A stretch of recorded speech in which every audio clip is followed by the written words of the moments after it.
എൻ്റെ എല്ലാ ശ്രോതാക്കൾക്കും ധന്യനായ യേശു ക്രിസ്തുവിൻ്റെ നാമത്തിൽ എൻ്റെ സ്നേഹം വന്നിട്ട് അറിയിക്കുന്നു.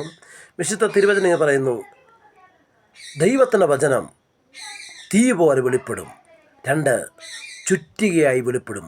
എന്തുകൊണ്ടാണ് ദൈവത്തിൻ്റെ വചനം ചുറ്റികയായി വെളിപ്പെടാൻ കാരണം? ചുറ്റിക ഉപയോഗിക്കുന്നത് പാറയെ തകർക്കാനാണ്. നിൻ്റെ ജീവിതത്തിൽ പ്രതിസന്ധിയായി പ്രതിബന്ധമായി നിൽക്കുന്ന വലിയ പാറയാകുന്ന പ്രശ്നത്തെ തകർക്കാൻ ദൈവത്തിൻ്റെ വചനം ചുറ്റികയായിട്ട് വെളിപ്പെടും. പിന്നെ പറയുന്നത് ഇങ്ങനെയാണ്, അത് തീയായി വെളിപ്പെടും. എവിടെ? തീ കരിച്ചു കളയുന്നതാണ്.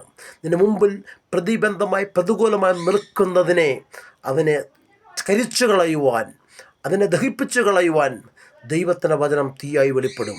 അതുകൊണ്ട് ദൈവവചനത്തോട് നമ്മൾ ആരും മത്സരിക്കരുത്.